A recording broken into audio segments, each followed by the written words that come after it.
Sen jinnimisan? Shu nomerdan menga telefon qilishga? Qatardagi nomerdan menga telefon qilishga jinnimisan? Nima qilyapsan? Dam olsagan mana shu yerda qolmaymiz. Mana shu yerda dam olmaymiz. Shunaqada. Bunisi emas, keyingi finalistni baribir Qatarda o'tkazamiz. O'zbekistonning 3 ta o'yinini ko'rib berish bu 3000-4000 emasda. Biletni o'ziga 1,5-2 ketib qolar ekan avia biletda. Bunyodkorda 30 minglik stadionda qachon to'lgan? Terma jamoani olmasdan. Terma jamoani olmaylik. Klublar futboliga qachondir to'lganmi bu stadion? Ichki muhitda ishonmasa, tashqi muhitda qanaqa ishoniladi? Oddiy savol. Nima uchun hozir Eron bormaymiz deyishimiz kerak? Demaydi. Ular hech kim haydamayapti. Ha? Ronaldo kelmayapti-yu, butun mehmonxonani yopib qo'yib yoki Mbappe kelmayapti. Endi bu Amerika.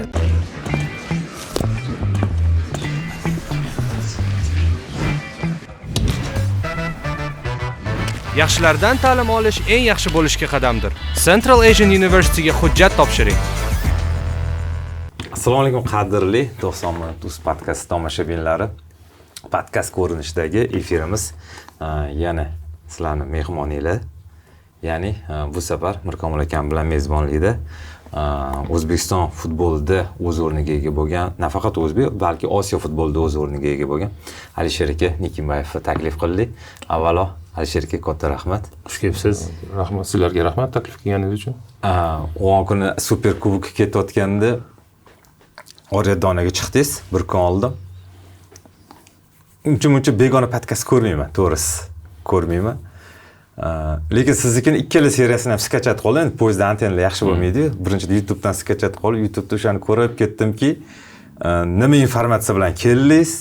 Chunki Amerikadan keldingiz-ku, Jahon chempionatini hozir ijro qo'mlarida. Orgkomitetdasiz, tashkiliy qo'mitasidasiz. O'tdi yangiliklarni ko'pini oldim o'zim uchun. Endi ba'zi savollarni qaytarmaymiz, chunki maslahat beraman, Oriyatdononi ko'rib olsanglar, biz Alisher akam bilan boshqa ko'proq masalalarda gaplashamiz. Oriyatdononi bitta avvalgi vyupusga, ya'ni soniga kirsanglar, Alisher aka bilan 2 soatlik, deyarli 2 soatlik katta bir intervyu turibdi. Butun jahon chempionati ochib berilgan. Endi biz ham to'xtalamiz o'zimiz o'quvchilariga, O'zbekistonga oid mavzularga, lekin asosan hozirgi ish jarayonlari, masalan, Saudiya Arabistonda futbolda 2 yildan beri oldinga qarab ketgani, o'sha Qatardagi, o'sha Aspire akademiyalari haqida batafsil ma'lumotlarga egalik. Hozir efir oldi Mirkomil akam bitta savol beruvdilar, o'shani endi efir orqali bersalar. Endi yana bir marta xush kelibsiz Alisher aka. Asosiy birinchi savol har doim shaxsan o'zim nima deydi, ana qiynab keladigan kichkina savol. Muxlislar ko'pchilik bilishadi Alisher aka o'zbek futbolidagi o'sha faxrli inson, hamma bilishadi.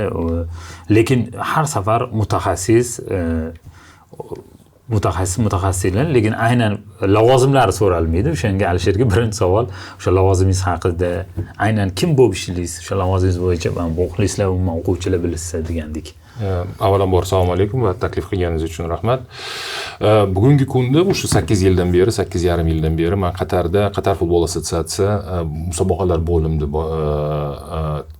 katta texnik ekspert sifatida ishlayman. Qatar futbolida xuddi o'sha O'zbekiston futbolidagi boshqa ko'pchilik mamlakat, Osiyo mamlakatidagi futbolidagi alohida professional ligasi bor, Qatar Stars Liga deyiladi, Yulduzlar Ligasi va baribir ba'zi savollar, o'sha musobaqalarga tegishli savollar Qatar futbol assotsiatsiyasiga tegishli bo'ladi. Masalan, bizda Qatar Stars Ligasi, o'sha QSLda oliy liga deylik, o'sha QSL o'zi liga kubogi va Qatar kubogi bor. Qatar kubogi bu super kubok deyarli.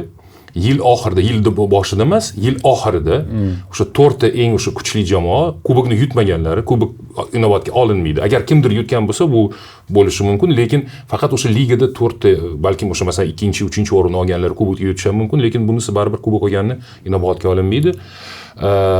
Va o'sha 4 ta jamoa orqali yarim final, final o'tkaziladi. Xuddi o'sha Ispaniya, Italiyadek super kubok ko'zilgandek, lekin o'sha aytganimdek, keyingi mavsumda emas, bu mavsumning o'zida. O'sha tugagandan keyin, bir haftadan eng ko'pi bilan bir haftadan keyin o'tkaziladi. Bizda esa o'sha Qatar futbol assotsiatsiyasida birinchi navbatda butun o'sha Qatar futbol oilasining registratsiya, futbolchilarning registratsiyalari o'sha 10 yoshdan boshlab o'sha professional klub futbolchilarigacha hamma futbolchilarning registratsiya bitta joyda qilinadi. Masalan, O'zbekistonda ba'zi futbolchilari, yosh futbolchilari viloyat futbolchilari yoki shahar futbol federatsiyasida tartibda o'tkazadigan bo'lsa va musobaqalarni ular o'tkazadigan bo'lsa, Qatar shunaqa mamlakat, kichkinagina mamlakat, Toshkentdek deyishimiz mumkin. Shuning uchun hamma musobaqalarni, o'sha klublarning musobaqalarini bitta Qatar futbol assotsiatsiyasi o'tkazadi va hamma futbolchilarini ro'yxatdan alohida bo'lim bor, ular o'tkazishadi. Bizda esa Amir kubogi bor. Bu deyarli Qatar birinchi navbatdagi musobaqa, kubok musobaqasi, o'sha g'olibi Chempionlar Ligiga chiqadigan musobaqa. O'rinbosarlar, o'sha QSL agar liga bo'lsa ham baribir o'rinbosarlar turniri bizda bo'ladi. Ikkinchi divizion, bu birinchi liga deyishimiz mumkin. Bizning Pro Liga. Pro Liga, O'zbekistondagi Pro Liga. Bu asosiy 3 ta professional klublar orasida musobaqalarni biz o'tkazamiz. Bu har kungi ish jarayoni, bu har kungi ish amaliyoti. Lekin Qatarda eng yaxshi narsa Qatarda, men uchun eng yaxshi narsa Qatar futbolida bo'lgan narsa bu juda ko'p musobaqalarni, xalqaro musobaqalarni qabul qilamiz. Afsuski mana finalissima bekor qilindi, lekin finalissima misol Xudo xolasa yil oxirida yoki dekabr yanvarlarda Ispaniya Superkubogini qabul qilishimiz kerak, chunki o'zi Saudiya bilan kontrakti bor. Lekin Saudiya Arabistonga keyingi yil yanvarda Osiyo Kubogi bo'lganligi uchun stadionlari yetarlicha emas. O'sha qabul qilishga ular stadioni tayyor emas. Chunki ular Osiyo Kubogiga tayyorgarlik ko'rish kerak va shuning uchun o'sha bitta mavsumni biz o'zimizga olamiz. Ispaniya Superkubogini. Bu yil Saudiyada bu yil dekabr yanvarga o'sha hozircha hali e'lon qilindi-yu, menimcha Ispaniyada o'zida e'lon qilindi-yu, lekin hozircha rasman hech qanaqa nima kunlari ham, sanalari ham o'tkazgani, aytilgani ham yo'q. Dekabr oxirida yoki yanvar boshida bo'lishi kerak. Osiyo Kubogining ustiga tushib qolmaydimi? Shuni bo'lishi mumkin. Ikkita uchta varianti bor. Chunki bu ham variantlari qanaqa? Chunki biz bilasiz-ku, biz Qatarda 5 yildan 5 jahon chempionati 17 yoshgacha jahon chempionati 5 yilligini olganmiz. Shuning uchun mana shu jahon chempionati qachon tugasa, o'shandan shu bilan aloqa bog'lanadi-da. Keyin qit'alararo kubogi klublarniki bo'ladimi, bo'lmaydimi, kim qatnashadi? Masalan, Barselona uni yutsa, keyin Ispaniya Superkubogida qatnashish kerak bo'ladi, uni ham aloqa qilish kerak bo'ladi, bog'liq bo'ladi-da. Shuning uchun sanalari hali aniq emas. Demoqchimanki, bu misollar, qanaqa mana shu musobaqalar bo'lganda, o'sha finalissima bo'ladimi, Osiyo Kubogi bo'lgan, biz 2 yil oldin qabul qilganmiz. O'tgan yili Arab Kubogini qabul qilganmiz, o'sha qit'alararo kubogini qabul qilganmizda alohida tashkiliy qo'mita tuziladi, mahalliy tashkiliy qo'mita tuziladi. O'shanda men musobaqalar direktoriman. Chunki demoqchimanki, ikkita lavozim bor. Doimiy, har kungi va o'sha vaqtinchalik qachonki kerak bo'lsa, o'sha paytda o'zida ikkinchi lavozim. Demak, mana ikkinchi lavozimingizda sizdan tepa hech kim yo'q. Bor. Mendan ijrochi direktor, musobaqalarning ijrochi direktori. Chunki men faqat musobaqalarga javob bersam, ijrochi direktor tegida men bor, yana bitta bo'lim bor, bu jamoalar, o'sha jamoalarning aloqalari. Mehmonxonalar, mashg'ulot maydonlari, ularga alohida. Men faqat o'sha stadiondagi musobaqalar, o'yinlarni o'tkazish bo'yicha javobgarman. Bu mana shu должностьga kelishingiz o'sha o'zi jahon chempionatida kontraktingiz tugab yangilagan edingiz-a? O'zi men ham ancha vaqt o'tdi. Yo'q, kontraktim har doim Qatar futbol assotsiatsiyasi bilan bo'lgan. Borganimdan beri o'sha dekabr 17-yildan borganimda o'sha kontrakt. Lekin bu ham jahon chempionatida ishlagani bu qo'shimcha bo'lgan. Qo'shimcha bu bizda ham shunaqa bo'ladi-ku, masalan, qanaqadir vaqtinchalik o'sha tadbirga qarab deyarli 2 yil ishlaganman, iyunda kirganman, ishga kirganman, 21-yilda kirgan bo'lsam, mart 23-yilgacha ishlagan bu. Lekin bu ikkinchi kontrakt bo'lgan, asosiy kontrakt bo'lmagan. Mana hozirgi savolimni anaqa ma'nosi nima deydi? Hozirgi ishingizdagi kontraktni oxirgi marta qachon oldingiz? Yoki sizniki har yilgi o'zi cho'zdirganingizni aytyapsiz. o'zi har yili, chunki 1 yillik kontrakt. Lekin har yili yangilanadi. Masalan, OFKda 3 yildami qilinadi-ku. Meniki masalan OFKda ishlaganimda 4 yil kodeksi bo'lgan. yo'lga qo'ymaydi. 4 yil bo'lgan, keyin 2 yilda bekor qilganmiz, bu boshqa. Lekin OFKda to'g'ri aytyapsiz, OFKda kontraktlari vaqti muddati bor. Malayziyaning mehnat muddati bor. Ha. Bizda ham muddati bor. Kontraktda yozilgan 1 yilga. Lekin kontraktda shunaqa yozilganki, agar ikkita tomon o'zi kontraktni bekor qilmasa, u avtomatik tarzda cho'zilaveradi. Agar men o'zim yo'q bo'ldi, men jonimga tegib, uyimga ketaman demasam, ular ham menga bo'ldi, sen kerak emassan, ketaver demasa, bir tomonlama yo'q, bo'lmaydi. Yo'q. O'rta Osiyodan hamkasblar bormi yana? Qatarda bor, Turkmanistonlik bor. Bu lekin u ligada ishlaydi. Ligada ishlaydi. Keyin Qozoq bor, u o'sha bizda Supreme Committee bor. Qanaqa Supreme desa, Oliy qo'mita. Oliy qo'mita o'sha jahon chempionati o'tkazish uchun tuzilgan qo'mita bor. Ular qurilish bilan shug'ullangan. Hozir qurilish bitdi-yu, lekin baribir o'sha qo'mita qoldi. Asosan o'sha tashkiliy qo'mitaning asosi ular bo'ladi. U qozoq qizlarimiz bor, o'sha ular u ishlayapti u yoqdan. Rossiyadan juda ko'p. Rossiyadan bitta bolamiz bor, o'zi aslan dijonlik, lekin Rossiyaga Qozonga ancha yildan beri ko'chgan. Rossiya fuqarolik, lekin o'zi aslan dijonlik. O'sha Turkmanistonlik qizimiz Marala. Yo'q, Marala bu boshqami? Bu uni eri. U ham vaqtinchalik ishlagan Marala. Uni eri bor, u KSLda ishlaydi, ligada ishlaydi doimiy ravishda. Marala sizga yordam bergan. Jahon chempionatiga bordim-ku, keyin Emiratga Alan Cupga ketdi. O'zbekiston Misr o'yinida. Emiratda qolib ketibdi, akkreditatsiya qaytganimda. Keyin chiqib qoldi rus tilini. Ruscha gaplashyapmiz. Mirzaxon akam bilan nimadir mavzu boshlanib ketdi. Eshitib qoldi, keyin keldi. Как раз siz Jahongir Sotiboliyev masalan siz ustida ishlayotgan paytingiz bo'lgan ekan. Shu payt kelib qoldi-da, ani ularni koordinatori bo'lar ekan, boshlig'i. Bir amallab ruxsat olib berib, lekin baraka topsin, yordam berdi o'shanda. Alisher aka, hozir muxlislarga bitta finalistimi bo'yicha bitta o'zi yagona savolim bor. Ko'pchilik O'zbekistondan tur firmalar chipta sotib olgan edi. O'shaning tartibini qanaqa qaytishi bilimsizmi, qanaqa bo'lishi? Savol, ular qanaqa qilib biletlarni sotib olganda? Chunki esingizda bo'lsa, saytida sotdi-ku. 25-fevraldan boshlab sotib olganmi. E'lon qilgandan keyin 2 haftadan keyin shu biletlarni qaytarish mumkin bo'ladi. Demak, muxlislar chiptasini sotib olgan muxlislari o'sha, lekin rasmiy narxda. Bilamanki, kimdir, men hozir hech kimni ayblamoqchi emasman, lekin kimdir o'sha ustiga birchilik qilganlari ham bor, lekin uzr bunaqasi o'tmaydi endi. Qora bosardik.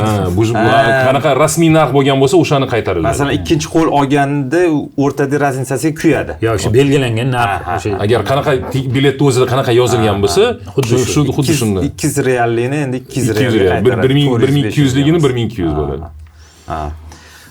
Avvalo, lekin hozir finalistimaga oxirgacha javob, agar eshitgan bo'lsangiz, hozir umuman bekor qilindi. O'zi aslida shunaqa gap bo'lganki, chunki Qatar baribir bitta o'sha finalistimaga biz baribir mezbon bo'lishimiz kerak. Shart, shunaqa kontraktimiz bor UEFA bilan. Shuning uchun biz shunaqa deganmizki, bo'ldi, mana bu yil bo'lmas ekan, martda bo'lmas ekan, chunki oktyabr, noyabrlarda ham bo'lmas ekan, chunki FIFA kunlarida Ispaniya band, Argentina bo'sh bo'lsa ham Ispaniya band, vaqti ham yo'q. Faqat Madrid taklifi bo'ldi. Bu martda o'zida qilmoqchi edi, lekin qila olmadi. Biz o'sida ungacha biz aytganmiz. Bu yil emas, keyingi yil martda o'tkazaylik, lekin keyingi yil mart natsiyalar o'sha millatlar ligasi bor, chorak final, Ispaniya deyarli 90% kafolati bor chiqadi. Ko'p variantlar berganmizda, oxirida hozir e'lon qilinmadi-yu, men ham hozir rasman aytolmayman-yu, lekin shunaqa variant bo'lishi mumkinki, bunisi emas, keyingi finalistni baribir Qatarda o'tkazamiz. Ispaniya, Argentina bo'lmasligi mumkin, lekin chunki 28-yilda yangi Yevro o'tadi va yangi Copa Amerika o'tadi. O'sha yangi g'oliblar, yangi chempionlar kim bo'lsa ham, yangi o'sha o'yin 29-30-yilda xudo xolasa Qatarga qaytish kerak. Saudiya Arabistoniga berish variant ko'rib chiqilmadimi? Ko'p variantlar bor edi, lekin o'zi u oson emas-da, o'yinni qattiqdir, mana ko'rdingiz. Mana Madrid, nimaga Madridni tanlagan UEFA? Oson, eng osoni Madridda o'tkazish, chunki bir tomon mezbon tayyor. Bir tomonda mezbon tayyor. Hozir Saudiyaga berasizmi, O'zbekistonga berasizmi, Avstraliyaga berasizmi, boshqasiga berasizmi, o'sha tashkiliy qo'mitani boshqatdan tuzish kerak bo'ladi. Hamma ishlarni boshqatdan tuzish kerak. Oddiy narsani aytaman.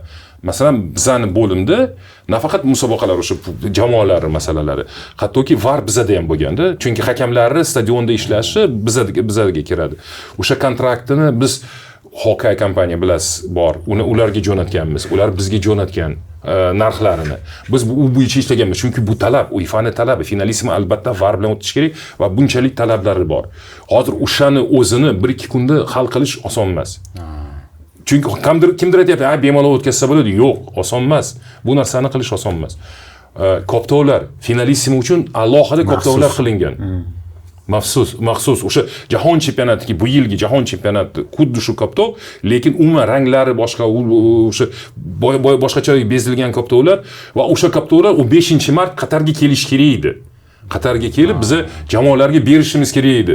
Hozir Qatarga emas, boshqa joyga jo'natilsa, u ham vaqt kerak edi. Oddiy narsa. Masalan, shunda o'ylasangiz katta narsa emas, lekin baribir vaqt kerak. Uzr shunaqa bo'lib qoldi, o'zimizga ham katta. Masalan, men shaxsan men uchun katta yo'qotish.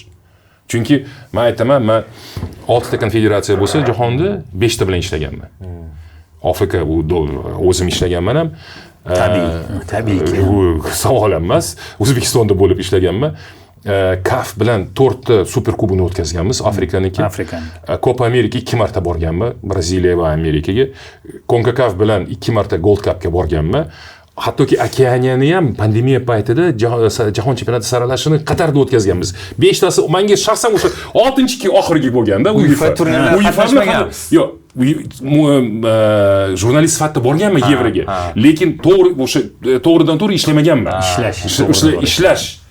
Oxirgi o'sha UEFA bo'lgan, unisi ham nasib qilmadi bugungacha. Endi xudo xolasa keyingisida 4 yildan keyin. Endi bu qarang, turnirni qoldirishi iqtisodiyotiga baribir ta'sir qiladi. Endi turnir budjetiga Qatarga ham foydasi bo'lgan, o'sha mehmonxona deysizmi, ko'p faktorlar bor. Uni strafovkasi bo'ladimi, bo'lmaydimi? Strafovkasi bor. Bor. Lekin tuzildimi, tuzilmadi o'shani tekshirish kerak. Lekin strafovkasi bor. Endi bu force major bo'ldi. Hech kim o'ylamagan. Oson bo'lmaganda, chunki esingizda bo'lsa, bu faqat finalisma bitta o'zi bo'lmagan bizada. Atrofida o'rtoqlik uchrashuvlar. Chunki Qatarga Ispaniya yoki Argentina olib kelib faqat bitta o'yin o'ynaysan deyish o'zini to'g'ri edi-da. Ularga bitta o'yinga kelmas edi. O'sha uchun men bizga ikkinchi o'yindan beringlar deganda ular. O'sha kontrakt ham chunki Yevropada Yevropa milliy terma jamoalar o'rtoqlik uchrashuv o'ynasa, hamma huquqlari UEFAda. UEFA hamma narsani qilishadi ular uchun. Hozir masalan O'zbekiston terma jamoa bilishimcha Amerikada Niderlandiya bilan o'ynamoqchi. O'rtoqlik uchrashuv. Bu ham xuddi shu uchrashuv Niderlandiya bo'lganligi uchun o'sha hamma o'sha tashkiliy narsalar Yevropa UEFA nazoratida. Har bitta o'sha uchun UEFA finalism ikkita konfederatsiyada qatnashadi, lekin asosiy ta'sischi bu UEFA. Biz aloqamiz faqat UEFA bilan bo'lgan. To'g'ri, CONMEBOL kelgan, 1-2 marta majlisga onlayn qilganimizda ular qatnashgan, lekin asosiy hamma ishlarini o'sha tekshiruvga ham, o'sha stadionlarini ham, mehmonxonalarni ham faqat UEFA bilan qatnashganmiz. Finalism mavzusini yopamiz. Alisher aka, siz o'sha siyosiy vaziyat tufayli, yaqin sharqdagi muammolar tufayli Amerikaga, ya'ni avvalo tabriklayman. O'zim uchun ham yangilik bo'ldi, anaqa yaxshi xabar bo'ldi deb kanalingizda ham yozdingiz. Prikol bitta so'z bilan yozasiz, endi uni gapirib o'tiring. Bu qanaqa bo'ldi va o'tdagi ishingiz nimadan iborat? Endi Oryadonada batafsil tushuntirdingiz-ku, lekin bizani o'quvchilarga, tomoshabinlarga qisqacha shuni aytib ketsangiz. Siz o'zingizni taklif qildingizmi yoki ular o'zi so'raydimi? Taklif qilib shu jarayonni, ya'ni taklif qilish o'zi qiyin-ku. Qanaqasiga? Xuddi o'sha hakamlar deydi. Masalan, Ilgiz, men taqqoslamoqchi emasman, lekin o'sha bu misolida ular ham o'zini taklif qilmaydi, ular saraladi. FIFA o'zi saralab kelgan. Bu safar saralash juda qiyin bo'lgan, cho'zilib ketgan, rostini aytaman. Men rasman qog'ozimni o'sha oldindan ham gap bo'lgan, balkim ro'yxatda borman deb kimdir aytgan, xavotir bo'lmagin, sen borsa ko'rganmiz ro'yxatni, lekin e'lon qilmaganda. Faqat menimcha fevral o'rtalarida e'lon qilingan. Chunki o'sha nomzodlarni tanlash qiyin. Shundoq qarasangiz, nomzodlar ko'p. Juda ko'p nomzodlar. Hammasi yaxshi mutaxassislar. Ha, lekin o'sha tanlash oson bo'lmadi ular uchun. Cho'zilib ketdi. Va men uchun bu birinchi musobaqa emas. Match direktor sifatida. Birinchisi Andijonda bo'lgan, futsal. Ikkinchisi o'tgan yili klublar jahon chempionatida bo'lgan, Washingtonda bo'lganim va bu uchinchisi. Demoqchimanki, ular bir marta o'sha Andijonda jo'natgan edi, tekshirgan, keyin ikkinchi yana tekshirishdi, o'sha turnirni berishdi va mana bu uchinchisi o'sha ikki turnir asosida ular shunaqa shu baho berganiga shunaqa demak loyiq munosib deb topildim, mana keldim, shunaqa deb aytilyapti. Menimcha Markaziy Osiyodan faqat sizmisiz hozir? Bu turnirda lekin o'tgan jahon chempionatida buni aytish kerak, albatta, Avazbek Berdiqulov xuddi shu lavozimda ishlagan. Janub stadionida match direktor bo'lgan, Qatarda. Bu men birinchi emasman. Men buni bu yerda hozir. Bu yerda hozir Markaziy Osiyodan ikkitamiz. Pavel Luzanov bor, Afrikadan. U Seattleda bo'ladi. Xuddi sizning lavozimingizdan? Xuddi men lavozimda. Ikkitamiz. O'zi 18 ta, 16 ta shaharda 18 ta, Atlantada 2 ta bo'ladi, Torontoda 2 ta bo'ladi, qolgan shaharlarda bitta. O'zi men birinchi marta ko'rishim, ikkita match direktor bo'lishim, lekin ular shunaqa qilganki, o'shaning uchun aytyapman, oson bo'lmadi, tanlash o'zi oson bo'lmadi. 18 ta match direktorlardan 5 tasi FIFA xodimlari. 5 tasi. Hech qachon bo'lmagan narsa. Lekin shunaqa hozir ko'tarildiki, o'sha mas'uliyat shunaqa ko'tarildiki, FIFA o'zi aytganki, biz boshqa konfederatsiyadan olib kelmasdan o'sha FIFAda ishlaydigan xodimlarini tanlashgan. 5 ta FIFAdan, 4 ta CONMEBOL, chunki ular bilishadi. Keyin tilni ham bilishadi. Ko'pchilik ispan tilini biladi, chunki masalan Ispaniya Meksikaga jo'natsangiz ispan tilsiz, masalan, menda variant ham yo'q edi Ispaniya. Meksikaga ishonmaganman. Bersam Meksikaga jo'natmas edi. Chunki Meksikada ispansiz tilsiz ishlash mumkin emas. Hattoki Amerikada ham Houston, Dallas, Los Angeles, San Fransiskolarda ispansiz ishlash mumkin emas. Men bo'lganman, Houstonda ishlaganman. Ko'p Amerikada Gold Cupda ishlaganman. To'g'ri, ishlash mumkin. Lekin baribir juda ko'p bu ispancha gaplashadigan juda ko'p. Miami'da ham xuddi shu ahvol.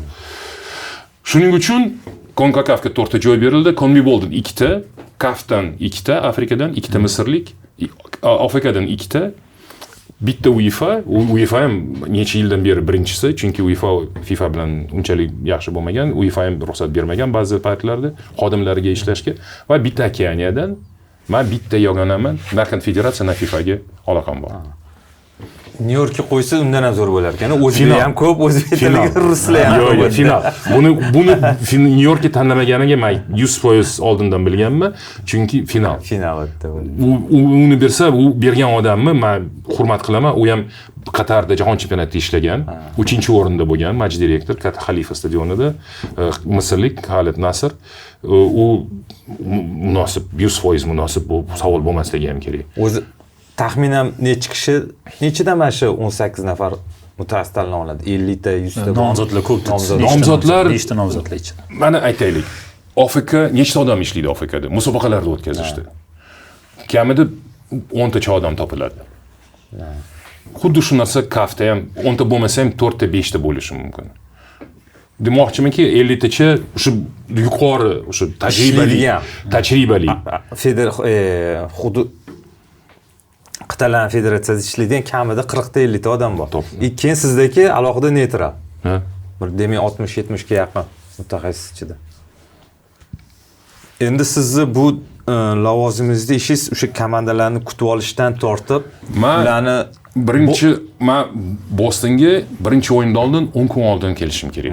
10 kun oldin kelishim kerak. Bu o'sha birinchi ishlarimiz stadion tayyorlanadi-yu, chunki alohida tashkiliy o'sha ish hozir tashkiliy qo'mita deyiladi, chunki 2002-yildan boshlab bu FIFAni chunki Rossiyadagi jahon chempionatigacha mahalliy tashkiliy qo'mita bo'lgan. 2022-yildan boshlab u qo'shma korxona. FIFAni Qatarda 50% bor edi. O'sha Qatardagi tashkilot tashkiliy qo'mitaning 51% bu mahalliy tashkilot emas, bu qo'shma korxona va FIFAning 51% bor edi. FIFA hattoki ishga oladigan, masalan, meni ishga oladigan paytda FIFAga ham aytildi.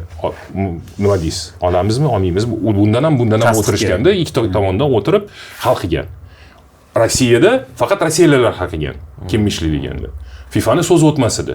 Buni olinglar, buni maslahat berish mumkin, lekin olasan yoki olmaysan deb deyish mumkin emas edi. Qiyin.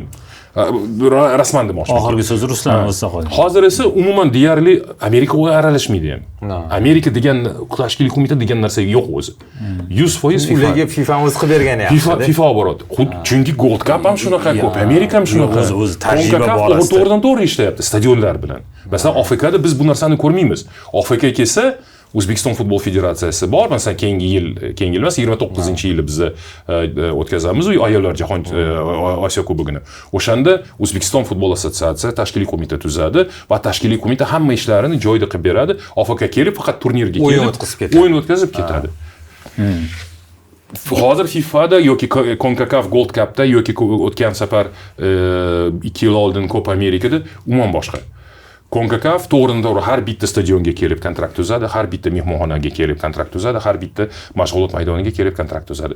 Alohida transport o'sha kompaniyalar bilan kontrakt tuzadi, avtobuslarga, hammasiga o'zidan to'g'ridan-to'g'ri. Ularda hech qanaqa posrednik o'rtada yo'q. Qiyin ekanda ularga. Qiyin, juda qiyin. Lekin boshqa u ishlamaydi bu boshqa. Bu Afrikani andozasini olsa bo'lmaydimi yoki ichki hududni o'zi qilmaydimi buni? Olmaydi, chunki Amerikaga kerak emas bu narsa. Yo'q, CONCACAFda ham bor da'vosani Yo'q, ular shu uchun aytyapman, ular to'g'ridan-to'g'ri, chunki o'rtada masalan mahalliy qo'mita, Amerika futbol assotsiatsiyasining va AQShning futbol assotsiatsiyasi aralashmaydi bu ishlarga. Xohlasan o'tkazaver deyiladi. Chunki so'z o'tmaydi. Bizda masalan O'zbekiston futbol assotsiatsiyasi so'z o'tishi mumkin, hokim bilan gaplashish mumkin, stadion bilan gaplashish mumkin, qanaqadir programma tuzish mumkin, kabinga chiqish mumkin, farmoyish chiqarish mumkin. Masalan, AQSh federatsiyasi borib, Nyu-Yorkka yoki Boston yoki Dallasga borib, anoni qilib qo'y deya olmaydi. Demokratiya o'tdi. Alohida hammasi. Har bitta shaharda bilasiz, masalan, qonuni bor shtat bitta shtat soliqlari boshqa. Qonunlari boshqa. Bitta shtatning o'zida, masalan, Dallas bilan Houston, Texasdagi ikkita shahar. Ular orasida qonunlari boshqacha. Dallasning alohida qoidalari, Houstonning boshqa qoidalari. Shuning uchun o'tmaydi bu sistema. Afrikadagi sistema o'tmaydi. U nafaqat Afrika. Masalan, Afrikada ham shu, xuddi Afrikadagi. Chunki siz borib Marokashga Afrika kubogini o'zidan o'zingiz o'tkaza olmaysiz. Baribir kelib sizga stadionni, masalan, siz keling hozir stadionga boraylik, Andijonga. Yo'q, nima deydi? Baribir Toshkentga borib hal qilamiz bu narsani. Bu farqi bor. Shuning uchun FIFA hozir hamma narsani hal qilyapti va men aytyapman, men 10 kun oldin kelaman, shaharga kelaman va birinchi qiladigan ishim bu u yoqda atrofida, Bostonga atrofida turadigan jamoalar bilan uchrashish. Birinchi uchrashuv o'tkazish. Formalarni tekshirish. Masalan, forma Fransiya bor. Fransiya Bostonda yashaydi. Fransiyaga kelib, assalomu alaykum, yaxshi keldingizmi? Qani ko'rsatinglar, 3 ta komplektni ko'rsatinglar. Kamida 2 ta komplekt, aslida 3 ta komplekt. Hammasi joyidami? Nomerlari, raqamlari to'g'ri, familiyalarimi, o'sha shriftlarimi, hammasi joyidami, ranglari, hammasi bormi, yo'qmi? Pasportlari tekshirish bo'ladi, kerak bo'ladi har bitta futbolchining. Keyin ularga tushuntirib bitta prezentatsiya qilamiz. Qanaqa o'tkaziladi, qachon stadionga kelish kerak agar kelsa stadionga o'yinga. Bunaqa narsalarda bu birinchi ishimiz bo'ladi. O'sha stadionda o'yinda oldin, hammasidan oldin. Keyin esa o'sha stadionni o'zlarini, o'sha yechinish xonalari tayyorlash, o'sha repetitsiyadan o'yindan oldingi o'sha ochilish marosimlarini, ochilishmas demoqchimanki, o'sha bayroqlari, o'sha komandalar markazga turishi, hammasini o'shani repetitsiya, chunki hozir aytmayman-ku qanaqaligini ko'rasiz o'zingiz, lekin sal boshqacharoq bo'ladi. Tashkil ishlar detallarini aytasiz. Yangilik bo'ladi, albatta ko'rasiz, yangi boshqacharoq o'yin ochilishi boshqacharoq bo'ladi. Har bitta stadionni o'zini ochilish o'yini bo'ladi. Yo'q, ochilish emas, demoqchimanki 3 ta ochilish bo'ladi, har bitta mamlakatda bitta. Demoqchimanki o'yindan oldin komandalar chiqadi-yu, jamoalar. O'shani kichkinagina, lekin u boshqacharoq bo'ladi. Uni ko'rasizlar. Har qachongi rasmiy qism. Uni ham repetitsiya qilish kerak, alohida. Bun bilan avvalo bo'lamiz, tayyorlaymiz va bir kun oldin xuddi o'sha Osiyo Chempion Ligi bo'ladimi, boshqasi xalqaro uchrashuv bo'ladi. Bir kun oldin ikkita jamoa stadionga keladi, majlis o'tkazamiz, keyin ertagisi nima, qanaqa programmalar bu, keyin o'yin kuni o'zi. O'yin kuni oldindan kelamiz, jamoalar qabul qilamiz, yechinish xonalarini ko'rsatamiz, boshlanadi, ular rasminkaga chiqadi, rasminkadan ketadi, o'yinni o'tkazib, o'yin paytida men 4-hakam bilan birga o'tiraman. Shu qanaqa nima masallar bo'yicha. O'yin oxirida raport va shu bilan tugatamiz. O'sha Avstraliyadagi Osiyo Kubogiga borganimizda stadionni ichini hisobga olmaganda davlatda Osiyo Kubogi bo'layotganga o'xshamagan edi. Masalan, Qatar, Saudiyalar hamma joylar bannerlar o'zini biz ham imkon qadar harakat qilamiz bannerlar ilishga-ku. Amerikaga ham shunga yaqin narsa bo'lsa kerak. Chunki merni alohida budjet ajratib yubormasa kerak. Ha, jonjiment shukuhida xullas. Ularda bor, lekin muammo qatta hozir tablolarni yoqib yuborib bunaqa qilib. Shunaqa, chunki tekinga qilmaydi. O'shani aytdim. Tekinga qilmaydi. Agar budjet bo'lmasa, hozir qayerdadir o'qiganmanda, Miami ham fan zona bo'lar ekan, u ham qisqartirgan ekan vaqtini. Fan zonaning ishlash kunlarini hozir chunki budjet yo'qligi uchun qisqartiryapti. Shunaqa muammolar bor. Demak, FIFAni muxlislik kutish mumkin bo'lgan eng asosiy narsa o'sha stadionda voqea garantiya qilingan atrofidagi narsa. Masalan, biz qaysidir musobaqaga borsak, anta fan zonasida aylanib yuramiz. O'rganib qoldi endi. Qatar o'rgatib qo'ydi-da. Bostonda haqida gaplashaylik. Boston stadion Bostonda emas. Agar o'qigan bo'lsangiz, kanalimda ham yozganman. Shaharda emas, 50 kilometrcha. Foxboroda. Kichkina mahallada ekan. O'sha uchun aytayapman, kim agar Bostonda o'yinni ko'raman desa, Bostonda mehmonxona emas, o'sha Foxboroga yaqinroq mehmonxona topish kerak bo'ladi, yoki Bostonda yashab yurish kerak bo'ladi. Kamida 1 soatlik yo'l. Agar masalan poyezdi bor, o'sha shaharlararo poyezdi bor, o'sha bunaqasi u 1 soatcha yuradi. Ular sanaganki o'sha poyezdi bilan chunki o'yinlar o'tkazadi hozir. O'yinlarga stadion to'lish uchun, stadion to'lgan paytda 60 ming odam kirsa, faqat 3-4 ming odam poyezdda kelar ekan. Qolganlari hammasi mashinada kelar ekan, parkovkalarga. Ular keyin sanadiki, agar masalan bu mahalliy o'yinlarga, chunki MLS emas, NFL ga. Chunki u ko'proqda Patriotslar, MLS sal pastroq. Amerikan futboliga. Ular aytayapti, mayli, endi tushunamiz. Masalan, Fransiya, Norvegiya bilan o'ynasa, baribir ko'pchilik turistlar bo'ladi. Mahalliy emas, turistlar bo'ladi. Nechta nima o'sha poyezd bilan keladigan bo'lsa, Bostonda yashasa, nechta poyezd kerak ekan kelishga.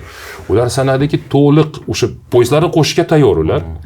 Lekin sanadiki o'sha to'liq stadion to'lguncha poyezd ishlatsa, ularni birinchi poyezd o'yindan 4.5 soat oldin kelish kerak ekan. Lekin Bostonda stadioni nimasi yaxshi? O'zi atrofida hech nima yo'q. Hech nima, bombosh. O'rmonda turibdi stadion. Foxborogacha ham kamida 10 kilometrcha yo'li bor. Lekin stadionning yonida kamida 10 tami 15 ta restoran bor. Barlari bor, televizor bilan. Xohlasa kelib, vaqtini kelsa ham o'sha barga kirib, boshqa o'yinlarni televizorda ko'rib, o'tirsa stadion ochguncha, chunki stadion faqat 3 soat oldin ochiladi. Ular 4 soat oldin kelsa, 4,5 soat oldin kelsa, demak 1-1,5 soat kira olmaydi stadionga. Lekin shuning uchun stadionning yonida o'tiradigan futbol bor. O'yindan keyin ham, o'yin masalan soat 4 da o'yin bo'lganda bo'lsa, 6 da tugasa, poyezdga shoshilmasdan, o'sha qilmasdan, to'polon qilmasdan bemalol o'yindan keyin shu barga kirib, boshqa o'yinlarni ko'rib, keyin 1-2 soatdan keyin ketsa bo'ladi.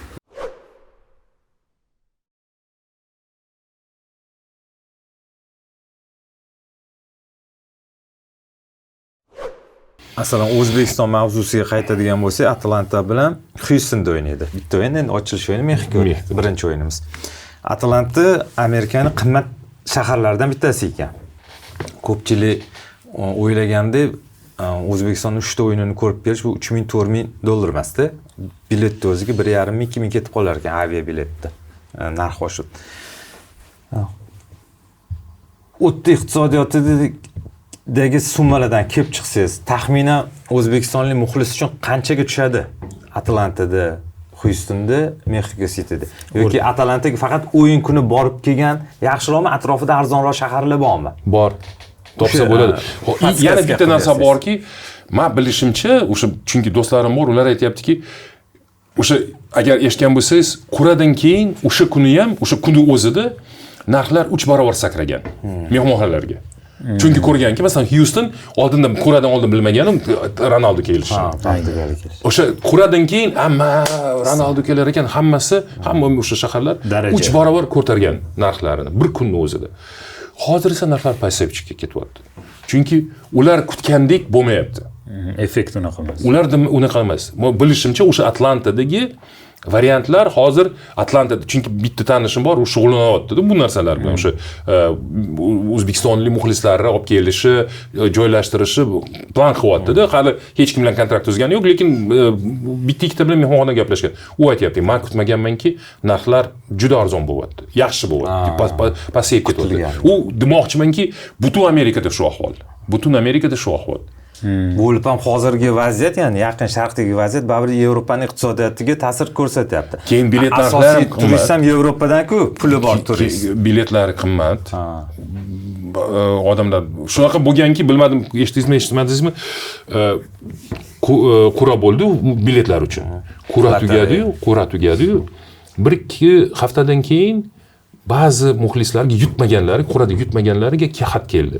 Biz sizlarga 48 soat beryapmizki, o'sha 48 soat, masalan, siz O'zbekiston, Portugaliyaga ariza bergansiz, bilet yutmadingiz, lekin ularda kimdir o'sha yutganlari sotib olmadi. O'sha chiqqan biletlarni boshqatdan sotuvga chiqarildi. E'lon qilinmadi, qatta e'lon qilinmadi, lekin ba'zi muxlislar shunaqa xatda olgan. Masalan, O'zbekistonda ham 1000 tasi yutdi deylik. Lekin shundan 200 tasi viza oldi deylik. 800 tasi atkaz olsa vizani, tabiiyki chiptani qaytaradi ular. Yo'q, hattoki qaytarmadi ham, sotib olmadi ham. Chunki esingizda bo'lsa, qura tugadi-yu, lekin sotib olishga muddat ham berdi. Shu muddatda sotib olgani bor, masalan. Masalan, men vizaga mayda kirishim kerak, lekin mayda viza ola olmadi o'sha muxlis, endi u qaytarish mumkin. Bunisi ham chiqadi. Boshqachasiga aytganda bron qilinib olingan yo'q-da. Hali yana demoqchi bo'lgan, yanada tushishi mumkin o'tdi narsani aytyapmiz. Bron qilib sotib olmaganlari ham bor. Lekin sotib olgan keyin borolmaydiganlari ham bor. Ular sotib berishi ham mumkin. Chunki FIFAning saytida shunaqa imkoniyat bor. Demak, yaqin qolgan sari baribir hamma o'ylagan turist bora olmaydi-ku. To'g'ri. Kimdir o'sha kunga pul topa olmaydi. Chunki biz hozir Qatarga ketmayapmiz-da, bitta 1200 $2 kishilik paket berayotgan bo'lsa. Demak, jahon chempionatiga yaqin narxlar yanada tushib qolishi mumkin.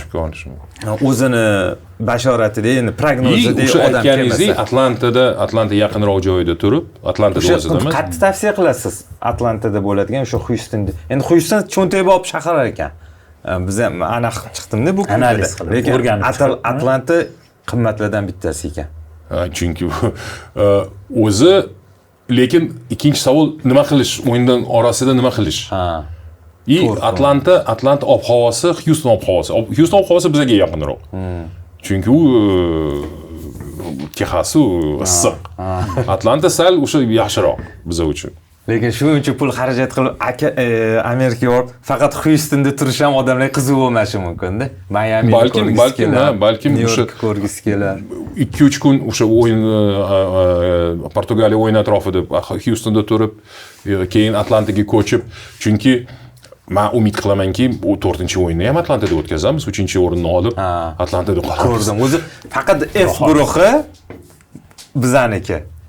Yo'q, K guruhi bitta hech qanaqa variantsiz Atlantada. Bitta bizaniki ekan. Biz ham o'shaning uchun ham hozir saytga booking qilganimda Atlantada ko'proq vaqt olganman-da. Chiqib qoladigan bo'lsa, hech qayerga ketmas ekanmiz.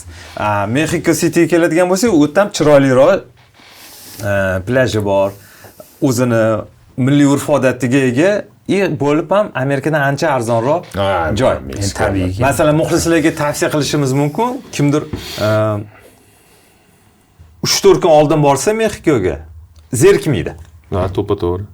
O'tda ham o'yinimiz bor, birinchi o'yinimiz, keyin o'tdan bemalol, ya'ni 2 kun qolib, keyin Houstonga bo'ladi, to'g'ri. Shoshib borish kerak emas demoqchiman Houstonga. Chunki Mexico Cityda Mexiko bilan ko'radigan joylar orasida 6 kun o'yinlar. Shu ko'radigan narsalar ko'p. Mexico balki boshqa o'yinni ko'rishda balki Houstonda ham ko'radigan narsalari bor, NASA sentrlari bor, boshqa narsalari bor.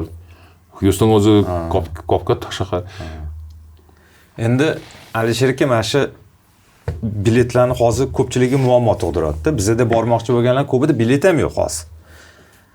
Biletni Amerika Qo'shma Shtatlari bilan kelishgan holda shunaqa narx qo'ydimi FIFA yoki Qo'shma Shtatlarni o'zi belgiladimi bu narx yoki har bir shtat o'zini Yo'q, FIFA o'zi hal qildi, lekin Amerika bilan maslahatlashgan paytda. Ular bilmasmidi umumiy narxi oshib ketishini? Mehmonxona, viza, samolyot. Bilgan. Lekin shunda ham Endi bu Amerika. Chunki ular uchun biznes-ku. Asosiy maqsad ham shu. Oddiy narsani aytaman. Men 1-2 marta уже aytganman, 1 yil necha yil oldin. 18-yil olaylik. 18-yil Rossiyadagi jahon chempionati. Rossiyani inobatga olmasangiz statistikasi bor. Rossiyani inobatga olmasangiz, birinchi, ikkinchi mamlakat o'sha biletlar sotib olgan bilet soni bo'yicha Xitoy bilan Amerika bo'lgan. Ikkalasi ham chiqmagan jahon chempionatiga. Ikkalasi ham chiqmagan. Nimaga? Amerikada Meksikaliklar ko'p. Ular Amerika fuqarosi bo'lib, Amerikada turib, Rossiyaga, Meksikaga muxlislik qilishga. Shuning uchun Amerikada turist kelmasa ham stadionlar to'ladi. Ko'p Amerikada ko'rganmiz. Chunki har bitta davlat katta diasporasi bor-da. Masalan, O'zbekiston ham kamida 5000 muxlisga javob berib qo'ysa kerak, o'tdi mahalliy AQShli, asli o'zbekistonlik. O'zi podkastingizni ko'rdim, o'sha Oryadonida Eronni borishdan xavfsirayotgan narsasi ham avvalgi shoh davridagi muxlislarni ular aytishi bo'yicha, ular eronliklar o'zi aytishi bo'yicha asosiy o'sha diaspora как раз o'sha Kaliforniya yashayotdi. Ular ikkita o'yinni Seattle, Los Anjelesda. Ular aytayaptiki, eng qiyin narsa shu bo'ladi ular uchun. U yo'qni o'sha o'rtasida. Bugungi tizim emas, avvalgi tizimni qo'llab-quvvatlaydigan diaspora. Bugungi tizimni hech kim bora olmaydi. O'sha muxlislarga viza berilmaydi. Unisi aniq, faqat jamoaga beriladi. Jamoaga masalan eshitgan bo'lsangiz, prezident, futbol federatsiya prezidentiga berilmaydi, chunki u undan oldin o'sha sirri qanaqadir lavozimda ishlagan ekan. Uni men anaqa postda ham qo'ygan edim. Tachmi? Mehdi Tach. U bir necha marta atkaz olgan ekan-ku. Ana Eron saytlarini Google Translate'da tarjima qilib o'qiganimda. Hozir o'zi Eronning vaziyati ko'pchilik bekor qilmadi, lekin hali na FIFA, na Eronning o'zini futbol federatsiyasi buni rasman ochiqlamadi. Chunki u o'zi bermagan. Hattoki bugun ham yangilik chiqdi. Sport vazirligida qanaqa o'tishga ketgan deb. Mehdi Tach o'zi bugun aytganki, 2 marta oldin bormaymiz degan odam bugun aytdiki, bo'ldi biz gaplashyapmizki Meksikaga o'tishga. Lekin bu ham bo'lmaydi. Raqiblar aslo rozi bo'lmaydi. Bu ham bo'lmaydi. Chunki kechirasiz, u e'lon qilingan. Quradan keyin e'lon qilingan. Hozir masalan Belgiya bilan o'ynasa, Belgiya qanaqa qilib ruxsat beradi o'yinni Seattledan Mexikoga ko'chirishga? Chunki har bittasi o'zini bazasini tanlab olgan. Qo'shimcha o'yin berasizlarmi? Demak, Seattlega kamroq o'yin bo'ladimi? Yoki Meksikadan kimni olib tashlab, masalan O'zbekiston bilan Kolumbiyani Meksikada emas, yo'q, sen Seattleda o'ynaysan deydimi? Biletlar sotib olgan odamlar. Xuddi shu uchun gapirganimiz. Mehmonxonalar bron qilingan, samolyotlari bron qilingan. Qanaqa qilib hozir o'zgartirasan vaziyatni? Men bu variantga umuman ishonmayman. Gapirish mumkin, ko'p narsani gapirish mumkin. Juda qiyin narsa. Baribir ertaga guruhdan chiqib baribir keladi. Masalan, Koreya har uchala o'yinni, guruhdagi o'yinni Meksikada o'ynaydi. Faqat ikkita jamoa, Meksika bilan Koreya. Koreya bitta ham o'yin bugungi kunda, lekin YouTube baribir chiqadi. Guruhdan chiqsa, baribir keladi. Chiqmasa ular Meksikada jahon chempionatiga borgan bo'lishadi. Ikkinchi savol. Hamma aytayapti, bormaydi. Masalan, atkaz qiladi. Nima uchun qilish kerak? Oddiy savol. Nima uchun hozir Eron bormaymiz deyishimiz kerak? Demaydi. Ular hech kim haydamayapti. Bu muammo ular muammo bo'ladi hozir. Men boraman deyiladi ular. Boramiz, lekin sen menga sharoit yaratishing kerak deydi. Bitta narsani eslataman. 2019-yil esingda bo'lsa, ba'dagi Osiyo Kubogi. Qatar bilan munosabat juda yomon bo'lgan. Juda yomon bo'ldi. Reyslar ham bekor bo'lib ketdi. Juda yomon bo'lgan. Urush bo'lmagan, to'g'ri aytamiz. Urush bo'lmagan. Bitta ham odam o'lmagan, o'ldirilmagan, bitta ham otish bo'lmagan. Lekin shunaqa bo'lganki, men Emiratda ishlaganman. Telefonlarga ham zapret qo'yishdi. Men Emiratda ishlaganman. Bitta futbolimizdagi katta odam menga telefon qildi. Iltimos, yarim final va bilan Qatar o'ynayapti. Menga bitta ikkita bilet qilgin. Men endi Qatardan so'ralmayman. Men Qatarda ishlayapman. Qatar futbol assotsiatsiyasi. O'zi bizdan faqat jamoa bordi. Faqat jamoani o'zi bordi. Boshqa hech kim bormadi ortiqcha. Chunki boshqa vaziyatda, masalan, yangi yil Saudiyaga aniq bilamanki, juda katta variant bu delegatsiya boriladi. Hozir jahon chempionatiga katta delegatsiya boryapti. Men masalan FIFAni bormaganimda, FIFA bilan birga bormaganimda, o'sha olmaganimda, men o'sha futbol assotsiatsiyasi ro'yxatda bor edim, borishga. Komanda bilan birga borishga ro'yxatda bor edim. Demoqchimki, katta delegatsiya ketyapti, xodimlar, muxlislar bor. Emiratda bo'lmagan bu narsa 19-yilda va o'shanda men Qatardan so'ramadim, bilet so'ramadim, chunki bilamanki bermaydi. Men sobiq boshlig'imga telefon qildim. Emiratdagi boshlig'imga telefon qildim. U menga nima dedi, sen jinnimisan, shu nomerdan menga telefon qilishga? Qatardagi nomerdan menga telefon qilishga jinnimisan, nima qilyapsan? Bilet so'ramoqchi edim. Shunaqa bo'lganki. Baning futbol federatsiyasi sobiq prezidenti Yusuf Serkal Qatar futbol assotsiatsiyasining prezidenti bilan Bangkokda, Tailandda uchrashgan, kofe ichgan, surat chiqdi, ertasiga ishdan haydalgan. O'sha paytda sport ministri bo'lgan, Baniki. Serkal, sport ministri bo'lgan, Bani sport ministri. O'sha suratini qayerdadir chopildi, o'sha chiqdi-da, o'shandan keyin ishdan haydalgan. Sen kimsan? Sen sport ministri, nimaga u bilan bitta kofe ijtimoiy tarmoqlardagi foto uchun? Shunaqa bo'lganki, lekin bordi. Qatar bordi, o'ynadi. To'g'ri, ortiqcha security bo'lgan, ortiqcha o'sha politsiya turgan va oxirida Qatar yutgan. Chempion bo'ldi. Yutgan. Men o'zim aytyapman. Balkim bu mana shu sharoit, vaziyat balkim Qatarda qo'shimchalik motivatsiya berganda. Chunki hech qayerga bormaysan, chiqa olmaysan mehmonxonadan. Xuddi o'sha o'tiribsan-da, zborda o'tiribsan, chiqa olmasdan. Balkim shu ortiqcha motivatsiya bergan. Ular hattoki finalni yutganida stadionga yuk narsalarini ham mehmonxonadan chiqib stadionga keldi, o'yinni yutdi-da, shundoq avtobusda to'g'ridan to'g'ri samolyot yo'q. To'g'ri samolyot uchmayapti. Abu Dabidan Dohaga samolyot yo'q. To'xtatildi. Avtobusda Ummonga ketdi. Ummondan samolyotda uchmasdan u yotdi mehmonxonada, uxladi, kechqurun keldi. Shunaqa bo'ldiki, biz mehmonxona ortiqcha bir kun o'tirmaymiz degan. O'tirsak, Ummonda o'tiramiz. Ummonda, Maskatda o'tiramiz. Alay orqali ketishgan. Alay orqali avtobusda ketgan. Damosagan Manshedda qolmaymiz, o'shda dam olmaymiz. Shunaqa bo'lganki, lekin borib, hozir men ham aytyapman. Nimaga qilish kerak? Nima uchun Iron hozir yo'q, bormaymiz deyish kerak? Kim uchun? Bo'lib ham futbolchilar bu mani bosh og'riq emas, ularda bosh og'riq hozir. To'g'rimi? Masalan, Azmun uchun oxirgi jahon chempionati bo'lishi mumkin. Karimiy. Karimiy bor. Shuning uchun men ishonmayman bu gaplariga. Menga birinchi kim yozganki, Rossiya jurnalistlari. Nima deysiz, ularni kim o'rniga biladi? Men aytdim, okalar. Iron qatnashsa ham, qatnashmasa ham bu o'rin Osiyoniki. Men hozir siyosatni umuman gapirmayman. Bu o'rin Osiyoniki. Men nima uchun Osiyo bu o'rinni kimdirga berish kerak? Iron bormasa, Iroq bor. Iroq bormasa, Ba bor. Ba bo'lmasa, Indoneziya bor. Bu o'zimizniki joy. Osiyoniki. Men hozir yana bir bor, siyosatga aralashmayman. Rossiya, Ukraina bu umuman bu gaplar. 3-o'rinda qatgadir bormasa, oldin o'zimizdan 4-o'rin qatnashardi-yu. To'ppa-to'g'ri. Yoki MTB kubogida Neftchi bormagan bir yili o'rniga Paxtakor borgan. Chempionlar ligida ham bo'lgan bu ahvol. Kvota Osiyoniki. Esingizda bormi? Nasaf Chempionlar Liga litsenziya ola olmasdan Afrika kubogiga ketdi. Shunaqa. Navbahor ham kubok egalari kubogida. Neftchi bormaganning o'rniga Navbahor borganmidi o'sha 96-yil? Bo'lgan. Xullas bu yangi joy. O'zani yo'q osonli joy. Bo'ldi. Shu bilan qanaqa qatnashingiz u boshqa masala. O'tdi. Hozir Iroqda ham muammo bo'lyapti. Ya'ni yig'in eshitganimcha ular shunaqa borishdi. Shunaqa o'sha bo'ldi, hal bo'ldi. FIFA ham aralashdi. Hozir bitta charter reys qilar ekan, 20-da xudo xolasa ular uchadi Bag'doddan. Lekin o'sha Amerikadagi yig'inni bekor qildi. O'zi Amerikaga borish kerak edi. Men o'zi fevralda bo'lganman, Iroqda. Iroqqa o'yinga bordim. Chempionlar Ligining o'yiniga. O'shanda gaplashganimizda aytishdi, biz planlarimiz shunaqa Amerikaga yig'inga bormoqchimiz. Chunki bitta o'yini o'zi ularniki 31-martda. Bemalol 10 kun, bir hafta Amerikada turib yig'in qilib, keyin 3-4 kun oldin bormoqchi edi Meksikaga, lekin to'liq Meksikaga borar ekan.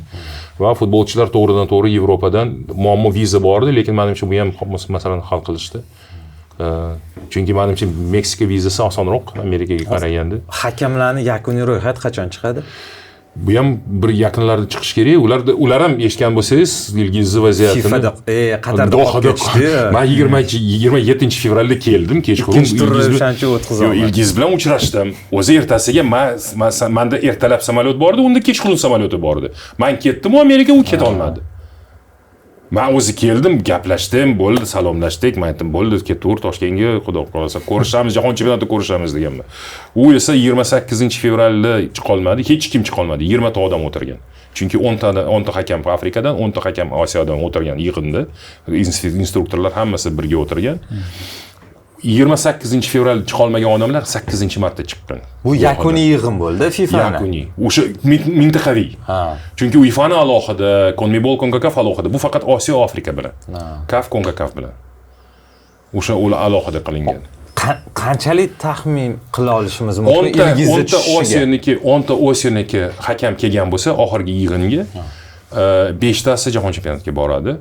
O'sha 5 tasi hakam sifatida brigada bilan, yordamchilari bilan. 3 tasi zaxirada hakamlar bo'ladi. 2 tasini olib tashlash kerak bo'ladi. Demak, 8 ta. 8 ta 10 tadan 10 ta. Lekin Ilgiz o'zi aytayapti, menga biz gaplashganimizda u aytayaptiki, men hozir 5 talikka emas, 8 talik kirsam, o'sha yordamchilar meni o'ldirishadi deyapti-da. Sen bitta o'zing bizasan, borasanmi deb. Chunki o'sha uchun 5 talikka kirsam, bu yerda 10 ta faqat bosh glavniy hakamlar borgan, bosh hakamlar borgan, yordamchilar borgan. Agar Ilgiz 5 taliga tushsa, demak uni ular ham borishadi. Ular bilan birga borishadi. Tsapenkami deyapti. Tsapenka Gaynuli.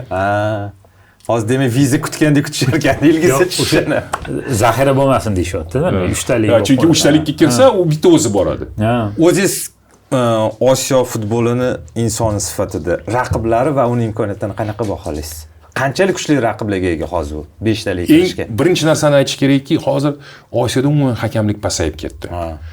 Hattoki Ravshan Ermatov 10-yilda boshqarganda, o'sha kelgan birinchi jahon chempionati, men o'zim statistika olib boraman-da, ko'raman. Ular o'sha paytda Ravshan o'zi 5 ta o'yin boshqargan. Jami o'sha paytda 11 ta o'yin qilganmi, ular hakamlik qilgan osiyoliklar. Oxirgi jahon chempionati 22-yilniki faqat 7 ta o'yin bergan osiyoliklar. Kamayib ketdi. Chunki saviyasi pasayib ketyapti. Lekin bittasi aniq, 5 talikka bittasi Fag'ani, Ali Rizo, bu 100%. U eng favoriti bu Fag'ani. Demak, Ilgiz uchun 4 ta joy qoldi. Arablardan bittasi bo'lishi mumkin. Bo'lish kerak deb o'ylayman. Ehtimoli katta. Chunki baribir mintaqaviylarga ham qaraydi. Bittasi Sharqiy Osiyodan bo'lishi kerak. Yaponmi, Koreysmi kimdir bo'ladi yoki Xitoylik bo'lishi mumkin. Tabiiyki bitta O'rta Osiyodan bo'lishi kerak. O'rta Osiyodan bo'lsa, как раз 5-o'rin bo'ladi-da. Endi shu Avstraliya bizga bitta kvota bersa kerak. Umid qilamizki, chunki arablar tanish bilishchilik emas, ular tajribasi ham kengayib ketyaptiki, Qatar, Saudiyada juda ko'p tadbirlar bo'layotgan evaziga ular PSJni ham kerak bo'lsa, bosh hakam bo'lmasa ham. Lekin Saudiyani unutmang. Katta o'yinlarga ba'zi paytlarda Yevropadan olib kelishyapti hakamlarni. Chunki reglamentda yozilgan narsa. O'zimiz Farhod Abdullayev ishlayapti. Farhod bunga juda qattiq qarshi chiqyapti, lekin hozircha reglamentda bo'lgan narsani o'zgartirilmayapti. O'zi juda qattiq qarshi chiqyapti bunga.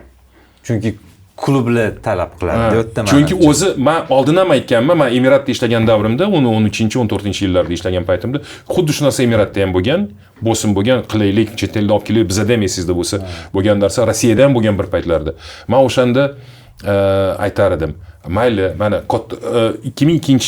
2002-yil Muhammad bin Hammam OFKning prezidenti bo'lgan, endi saylangan yili men ijrokomga bordik-da, Baxtiyor aka bora olmadim, men ularning o'rniga bordim. O'tirdik, o'shanda bin Hammam bitta gap aytgan. Ular o'sha paytda eng birinchi yili, 2002-yil birinchi yili elita hakamlarini ro'yxatga qilgan. Elit o'sha Osiyo elitini birinchi o'sha ro'yxatga qilgan. U qatarliklar hakamlari ko'rib aytganki, hamma oldida ijrokomda o'tiribmiz. U aytibdi, qanaqasiga elitaga kirgizasizlar ularni. Ular uydagi uchrashuvlarni boshqarmaydi-yu, katta o'yinlarni. Yevropadan olib keladi. Siz ham ularni Osiyodagi qiyin o'yinlarga qo'ymoqchimisanlar, deyapti. Keyin o'shandan boshlab to'xtatildi. Agar qarasangiz, o'sha paytda Kalina ham kelgan Qatarga, Buzaka ham kelgan Qatarga. Hozir to'xtatildi bu narsa. Qatarda umuman hakamdan, chet eldan hakamlar olib kelmayapti. Faqat mahalliylar. Xuddi shu narsani men har doim aytar edim. Agar bu hakamlarga O'zbekistonda yoki Saudiyada yoki boshqa mamlakat o'zining mahalliy hakamlarga o'yin ishonmasang, boshqasini olib kelsang, qanaqa qilib uni Osiyoga jo'natishing mumkin? Osiyo o'yinlariga yoki jahon chempionatiga qanaqa qilib? Masalan, unchalik yaxshi bo'lmasa, o'sha mahalliy o'yinni, Paxtakor Neftchi bilan o'yinni, to'g'ri qiyin o'yin, lekin baribir o'zimizni hakamni olib borish, mening uchun. Shaxsan men shunaqa o'ylaymanki, o'zimiz hakam. Chunki o'zimiz hakam bo'lmasa, ular o'zi hech qachon o'smaydi.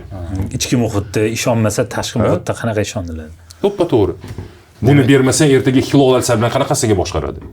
Masalan, Paxtakor Neftchini boshqarmasa, Hilol Al-Sad undan ham battar-u. Keling, mana shu hakamlar mavzusini ochib qoldik. Sizga ham g'alati ko'rinmaydimi? O'zbekistonlik hakamlar Osiyoni Chempionlar Ligasi bo'ladimi, termin farqi. Hammasini yaxshi boshqarishyapti. Hech qayerda ko'rmadik, hech qayerdan tanqid o'qimadik-da. Masalan, hozir balki kimdirlar yozar, lekin ommaviy bular tanqidga uchragan yo'q. Lekin O'zbekiston chempionatiga kelganda o'sha klassik hakam O'zbekiston chempionatida boshqa klassga aylanib qolayotgan.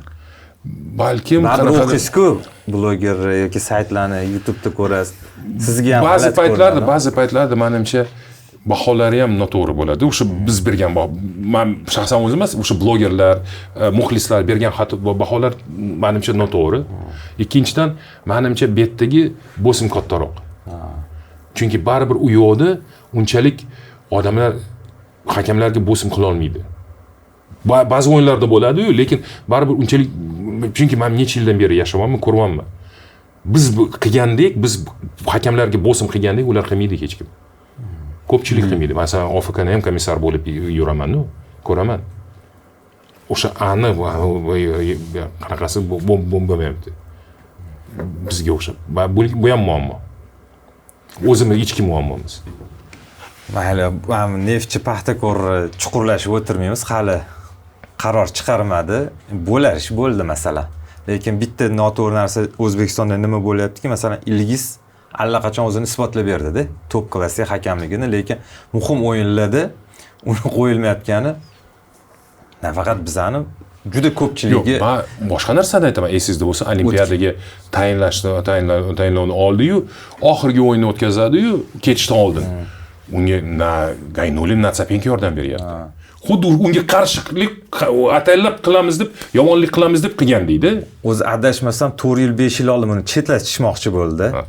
Bir umrga. O'shanda men buni yonini olib yozgan edim. Keyin bittasi, "Sen nima uni yoni?" Bo'lsa, menga aloqasi yo'q. "Sen nima?" Bitta odam chiqib qoldi o'zi.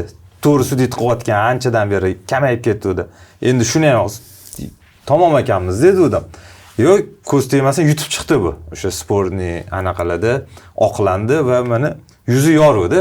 Dunyoda yuzi yorug'. Hozir agar kvotaga tushsa, juda qiyinchilikdan, Trushovkadan chiqqan millioner degan aniq kinolar shunaqa bo'ladi-da bu.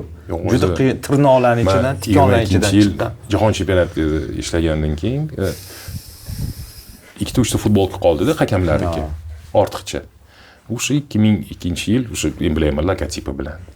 Men oldimda olib keldim. Bittasini unga berdim. Men aytdim, "U senga sovg'a. Sen kelmagansan, lekin sen munosib bo'lgansan." Rostini aytaman, men 2002-yil iyunda biz play-off o'tkazganmiz Qatarda. Birinchi play-off Emirat bilan Avstraliya o'ynagan. Keyingi hafta Emirat Avstraliya yutdi-yu, qoldi va boshqa o'yinni o'tkazgan. Ilgiz o'sha o'yinni boshqargan. Keyin Kosta-Rika bilan Yangi Zelandiya o'ynagan. O'sha Kosta-Rika Yangi Zelandiya o'yinini Emiratlik bag'ayki hakami bor, u boshqargan. Mana shu ikkita o'yinni ko'rgan odam ular menga aytgan. Farq daraja katta. U aytibdi, Ilgiz bir hafta oldin boshqargani, u qanaqa boshqaryapti? Bu boradi jahon chempionatiga, bu bormaydi jahon chempionatiga deganda. Qanaqa qilib? O'ttigilar, emas. O'ttigilar menga aytibdi. Ular menga aytibdi. Qanaqa qilib bu boshqaradi? U qanaqa boshqargan, bu qanaqa boshqaryapti? O'shanda men olib keldim. Masalan, unga berdim. Mana Ilgiz, sen bora olmading, lekin munosib bo'lgansan, lekin bora olmading. Bu senga motivatsiya ortiqcha, qo'shimcha. Xudo xolasa 26-yilda endi kutamizda. Biz tibbiyot kelajagimiz. Biz Germaniya, Angliya va Amerikaning yetakchi professorlari qo'lida o'qiymiz. Zamonaviy uskunalarda o'qiymiz va yetakchi muassasalarda amaliyot o'tamiz. Tibbiyot kelajagining bir qismiga aylaning. Mana eng ahmoqli nimada o'tgan yili Norsafarov tanis, Firdavs Vars. Hozir Iroqda uchrashganmiz. Vardi eng gрамотный hakamlardan bittasi. Ya'ni poliyada xatosi bor, lekin var bo'yicha u malakali mutaxassis. Aynan spiska beriladigan moment var u bo'lgan ekan. Osiyo tomonidan kandidatlar ichida FIFA ga beriladi. O'sha payt buni bo'tda chetlatishdi. Ichki shaxsiy adovat tufayli edi. Keyin uje kech bo'ldi, bu yana qaytdi maydonga, lekin deadline hozir ilgizdan ko'ra bu favoritroq edi, chunki Varda baribir ko'pchilik ishlaydi-ku. Masalan, Ilgiz 10 tadan 8 taga kirish kerak bo'lsa, u balki 70 tadan 30 taga kirish kerakdir. Unda imkoniyat yuqoriroq edi endi. O'shanda yozsam, post yozsam, voqealarni bilganimdan keyin rahmat aka deb yozardi. Ahmoqlik-da. Sanda ko'paytirish o'rniga dunyo bo'yicha O'zbekiston UZB degan so'zni ko'paytirish o'rniga rahmatli Mirabror aka bir paytlarda federatsiya qoshida bo'lim ochgan, o'sha Nail Lufurin kelgan payt davrida, o'sha ishga kelgan davrida u bo'lim nomi qanaqa bo'lganki, hakamlarni himoya qilish bo'limi. Bo'limi. U tayinlab qilgan, aytganki, shunaqa bo'lim tuzmoqchimanki, chunki hakamlarimizga himoya kerak. Bu chunki demoqchimanki, balkim bu davr yana keldi. Bu davr balkim yana keldi, balkim o'sha haqida gaplashish kerak, o'ylash kerak. Chunki hozir to'g'ri markazi bor, alohida ishlayapti ular, yashayapti, lekin qanaqadir himoya qilish, hakamlarni himoya qilish, hozir masalan Ilgizni yoki Firdavsni nazarda tutmayapman, lekin umuman demoqchimanki, to'g'ri aytyapsiz. Komanda Mirzayev futbolchilar himoya qiladi-yu, shunga o'xshagan. Bizda shunaqaki to'g'ri, shunaqa qarasangiz, hakamlar bo'lganda, Ravshan Sayfiddinov bo'lgan, Kovalenko bo'lgan, hozir hech kimda esimda yo'q, lekin Kovalenko hattoki Chempion Ligani boshqargan, Osiyo Chempion Ligini boshqargan. Agar Kovalenko sal yoshroq bo'lgan paytda-chi, u ham jahon chempionatiga borishga variantlari, shanslari bor edi, lekin u shunaqa bo'lib qoldiki, u Irmatov bilan bir paytda bo'lganligi uchun Rozqul Berdiyev Qosimov davrida o'ynaganda shunaqa narsa. Shu xuddi shuda, u endi bora olmadi, jahon chempionatiga bora olmadi. Tak Osiyoda qarasangiz, jahon Chempion Ligidan kattaroq o'yini yo'q o'zi. Osiyo Kubogida ham bo'lgan. Chempion Ligi finalini boshqargan. Demak, OFKni yaxshi munosabatda bo'lgan, lekin demoqchimanki, bizda bo'lgan, hakamlar bo'lgan, lekin bu sistemali emas, o'zaro chiqqan, o'zlari chiqqan, o'sgan, individual. Qarshi, o'sha sistemaga qarshi chiqqan ular. Hozir o'sha sistemani tuzib, hakamlarni himoya qilib, o'sha u narsani qilish kerak. Endi shu narsani aytish mumkin, biz ham hakamlarni adolatsiz bo'lsa himoya qilishga tayyormiz, lekin baribir eski odatli hakamlarimiz qolganda.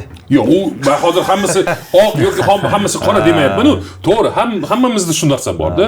Hamma любой sferada bor bu. Chunki hozirgi chempionatimiz baribir kuzatasiz-ku, ana bloglaringizda ham ko'raman. Raqiblarni tenglashdida. Bu yerda shunchalik adolatli sudya qilib bersangiz, bu zborniyimizni yanada doimiy a'zo, mana Koreya uyida jahon chempionatini o'tkazgandan keyin doimiy a'zosi bo'ldi jahon chempionati. Keyin Koreya chempionati ham kuchayib ketdi, legionerlar saviyasi kuchayib ketdi. Koreya endi FIFAni hurmat bilan qaraydigan anaqasi. Bizda mana hozir Ermatov vitse-prezident bo'lgandan keyin, ya'ni birinchi vitse-prezident bo'lgandan keyin FIFAning munosabati o'zgardi va O'zbekiston baribir uni ham tanishi bor, o'zini nomi bor, o'sha jahon chempionatini olmaz yoki Osiyo chempionatlari yoshlar futzal jahon chempionati baribir Ermatovni familiyasi uni faqat xat berish bilan ish bitmaydi-ku, o'zingiz bilasiz bu narsani. Undan oldin umuman boshqa teskarisi bo'lgan.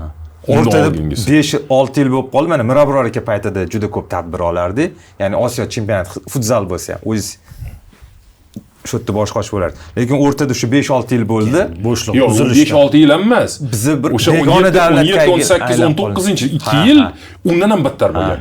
umuman yomon bo'lgan. O'zimiz uyda kafani ham oldirib qo'ydik-ku, tashkilotda. Afrika bilan ham FIFA bilan munosabatimiz yomon bo'lgan. 17-19-yil orasida. O'zimiz binoda kafani topshirib qo'ydik-ku. Hozir kafani ortidan Tojikiston yaxshi pul ishlaydi. Qaysi ma'noda mutaxassislari har bitta tadbirda shu Afrikaning sutichnisi bo'ladi-yu. Bizda shu narsa qolsa yomonmidi? Qancha mutaxassis rivojlanardi. Alisher aka, mana hozir Jahon chempionati arafasida turibmiz. Yaqin Sharqda muammo endi xudo xolisa tugashini hammamiz xohlaymiz, chunki u nafaqat Yaqin Sharqqa, butun Yevropa, Markaziy Osiyoga ham ta'sir qiladigan narsa. Iqtisodiyot nuqtai nazaridan. Saudiya Arabistoni haqida gaplashsak, Saudiya endi biroz bu mavzuga aralashmayapti, chekkaroqda turibdi. Ularning ligasi Qatar Emirat bu narsani boshladi paytida, keyin Qatar davom ettirdi. Saudiya Arabistoni ligani juda yuqori, Yevropadan ham baland plankaga olib chiqib qo'ydi. Nima turtki bo'ldi ularni shu narsaga qo'l urishiga? Eng qiziq narsaki, nimaga Qatar bu narsadan chekindi? Eng qiziq narsaki, nima turtki bo'lganda, biz 2-3 kun oldin gaplashganimizda shunaqa esladikki, Saudiyada shunaqa vaziyat bo'lganki, klublar juda qarzlari botgan qarzlarga. Bir paytlarda milliardgacha umumiy klublarning qarzlari futbolchi oldilarida qarzlari milliardgacha borganda, 300 million dollargacha borgan. Umumiy o'sha qarzlari liganiki 300 million dollargacha borgan. Ba'zi klublarda 1-2 million bo'lsa, ittihodlarga 100 million, 150 millionlargacha bo'lgan. Va o'sha paytda o'zida liga ham baribir o'sha klublarga litsenziya bemalol berar edi. Qatnashaver, Chempionlar Ligida qatnashaver. Bir paytda Afrika keldida, aytdi, kechirasanlar. Sen litsenziya beryapsan, o'sha paytda o'zida FIFA qaror chiqaryapti qarzlar bo'yicha. Qanaqa qilish mumkin o'zi? Va ularni to'xtatildi va shu Saudiya uchun katta turtki bo'ldi. Shu turtki bo'ldi. Saudiya tepadagilar o'tirishda qani kelinglar, gaplashaylik. Nima bo'lyapti o'zi klublarda? Klublarda shunaqa bo'lganki, rahbar keladi klubga. Unga bugungi kunda men yutishim kerak, chempion bo'lishim kerak. Kim bor kontraktda? Obke. Obke. Sanda bor 5 ta o'sha legioner o'tiribdi. Shu paytda esingizda bo'lsa 5 ta legioner mumkin. 5 ta legioner o'tiribdi. Boraversin, xohlagan joyiga boraversin, to'laveringlar, va'da beringlar. Emiratda ham xuddi shu ahvol bo'lgan. Bir paytlarda Al-Ahlida 11 ta legioner registratsiyada o'tkazilgan. O'zi 5 ta mumkin bo'lsa, 11 ta bo'lgan. Chunki 6 tasi ketmayapti. Sen ketaver deganda, ketmayman, baribir oylik to'laysan, men qattiq ketaman. 2 yil o'ynamagan futbolchilar bor edi. Faqat oylikni olib yurganlari. Ispaniyaga, Argentinaga qaytardi, uyga qachon menga oylik to'laysan deb o'tirardi. O'ynamasdan. Shunaqa vaziyat bo'lgan Saudiyada. Yangi rahbar keladi, yil o'tdi, mavsum tugadi, rahbar ketdi, yangi rahbar keldi. U xuddi chunki klublar o'zi klub yo'q edi-da. O'sha rasman klub degani siyosati bilan, o'sha qanaqadir bilan va o'shanda Saudiya tepadagi rahbarlar o'tirdi, yo'q, bu ahvol bo'lmaydi. O'sha uchun Ittihod ham pastga tushdi bir yil. Al-Ahli ham pastga tushdi birinchi ligaga. Al-Ahli mana birinchi ligini yutdi, 2 yildan keyin Chempionlar Ligini yutdi. 2002-yildami ular birinchi ligini, esingizda bo'lsa video ham bor. Birinchi ligini yutdi, bayram nishonlamasdan ketdi. Chunki ular uchun bu yutuq emas. Shunaqa bo'ldiki va shu turtki bo'ldi. To'g'ri, ularda pul ko'p. Bu aniq aytamiz, pul ko'p. Bu ham ba'zi ishlarni noto'g'ri qilishdi. Chunki hozir 4 ta klubda Cristiano ham esingizda bo'lsa bunga qarshi chiqdi. Chunki 4 ta klubda, 5 ta klubda bitta rahbar bo'lish mumkin emas, bitta xo'jayin bo'lish mumkin emas. Shunaqami hozir? Shunaqa. Yo'q, moliyasi bitta bilaman. Fonddan 4 ta klub moliyalashtiriladi. Keyin Neonam bor, ular ichida 5-chisi. U birinchi ligadan chiqadi. O'sha aytyapman, ular o'zi noto'g'ri bu narsa. FIFA, AFK reglamentni ham o'zgartirdi shu uchun. Ularga ruxsat berish uchun. Reglamentni ham o'zgartirdi. Bizda har doim muammo tug'ilardi. O'zbek nefti gaz qochdi, 3 ta klub deb. Shu narsaga endi AFK ruxsat beradi. Ruxsat berdi. 1-2 yil oldin ruxsat berildi. Shu Saudiyaliklarga deb ruxsat berildi. Lekin shu inobatga olib ular qilishdi bu narsani. Hozir o'zgartirdi, vaziyatni o'zgartirdi. Hozir qarzlari ham yo'q, bittasi yig'lamaydi, menda qarz bor deb FIFA ga ham yozmaydi. Shunaqa balkim nimaga Qatar qilmayapti buni? Qatar bugungi kunda birinchidan moliyalashtirish, ular qancha olsang, faqat shuni sarflashing mumkin. Ortiqcha sarflanmaysan. Xuddi o'sha Saudiya bo'lgan vaziyatda Qatarda baribir asosiy inobat hozir yosh futbolchilarni olib keltirish va keyingisida 5 yil o'tgandan keyin milliylashtirish. Mahalliylashtirish. Ba'zi hattoki esingizda bo'lsa Qatarda bugungi kungacha rasman chet elda murabbiy darvozabon olib kelish mumkin emas. Men o'sha tasdiqlangan. Lekin ikkinchi divizionga olib keltirib, o'ynaytirib, hozir qilinyapti. Bu Qatar darvozabonini oxirgi yillarda darvozabonlar chiqishni boshladi-ku, Qatar terma jamoasida, klublarda ham. Espari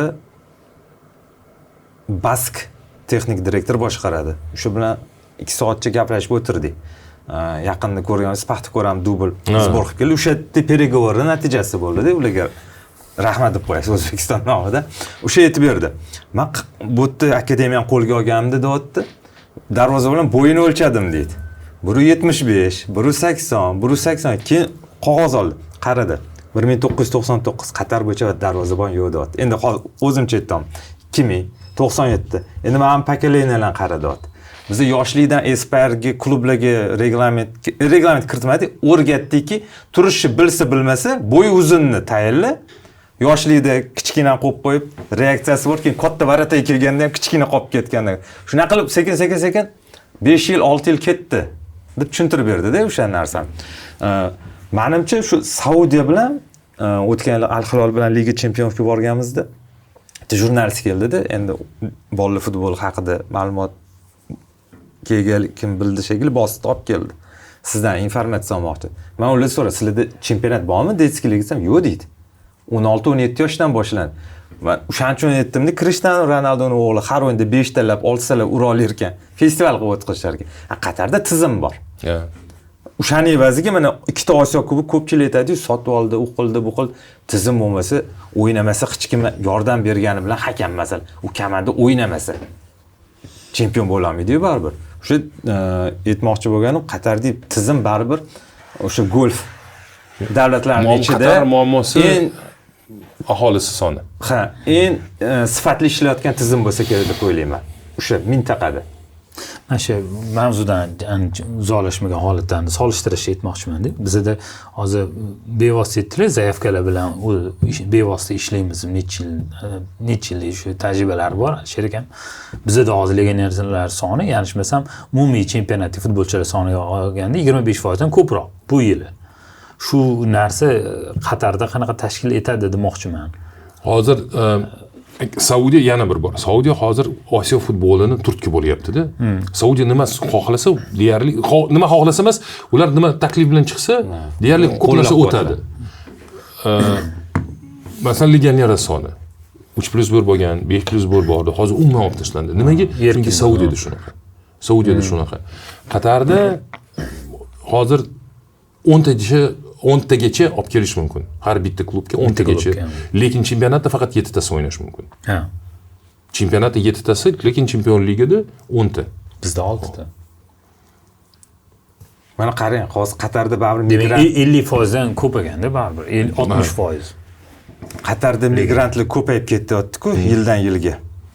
Migrantlar bolasi baribir futbolga kelishni boshlayotgan ekan. O'sha Espardi shu mavzu ham ko'tarildi. Paytida bizda 200-300 ta bola shug'ullangan bo'lsa, hozir o'sha 1000 tadan 2. Endi hozir o'zimcha son aytaman, lekin o'sib boryapti.